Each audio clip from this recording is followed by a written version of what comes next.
Hey folks, Mark here, coming at you with a urban awareness about don't be that dog. Now, okay, I'm kind of bringing you into the middle of a story here.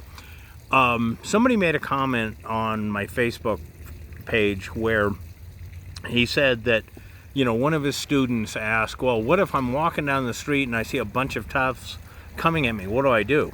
Which, yeah, we'll do another one of these things on what if questions. The teacher's instruction was just cross the street, and that is good advice. Make no mistake.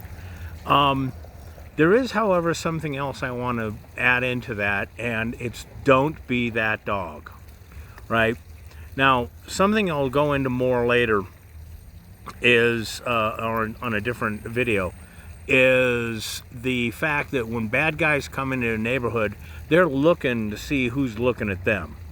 So if they see you looking, that could be an issue, and there's a whole lot more to that. But I want to tell you a story right now about when I was with my much younger, well, he was almost a brother-in-law, but wasn't, But anyway, I think it was on Christmas Day or something, and we had gone to the store to get something, and like the only store that was available for what, that was nearby was a convenience store. Well, he was a young guy, and he had some martial arts training. He thought he was a fighter. Okay, sure, kid, whatever. Now, I used to be a badass piece of real estate, and a large part of it was I had just wanted to be left alone. So, we're there, we're taking care of, getting like eggnog or something, really important. And 3 cholos walk in. Now, cholos are Mexican gang members. And, I looked up and said, okay. And I went back to, figuring out what I was looking for. And my little antennas start twitching. And I look over at my brother-in-law. And he's, later it would be known as mad dogging him. But, I kind of looked at him and was like, stop looking, right? And he was like, huh, what? I said, stop looking. And he goes, man, I just gotta look.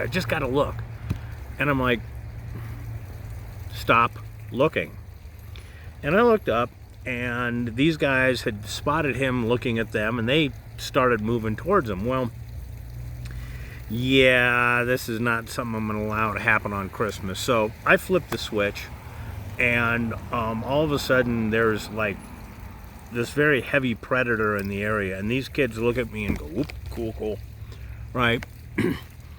And once I got them to slow down, I reached up, grabbed my brother-in-law by the shoulder, spun him around, and shoved him towards the cashier. Well, we got there, we paid our stuff, got out the thing, and I didn't have to kill anybody that day, right?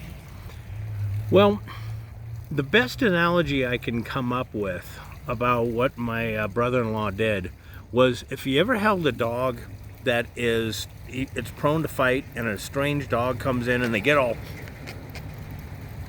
twitchy, right? You know what? Don't be that dog.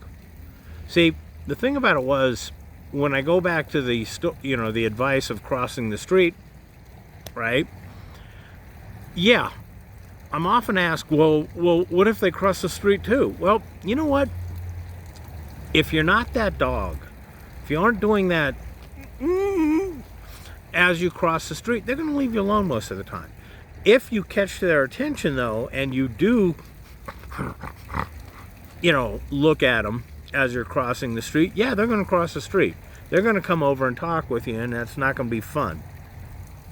So, a really big thing, as a bit of advice when you're telling people, and, you yourself are doing this, don't do this, etc., it's, don't be that dog.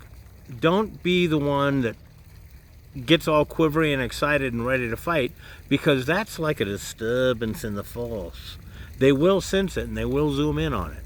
So, first bit of advice is just keep going about your business. And you do, odds are they'll leave you alone.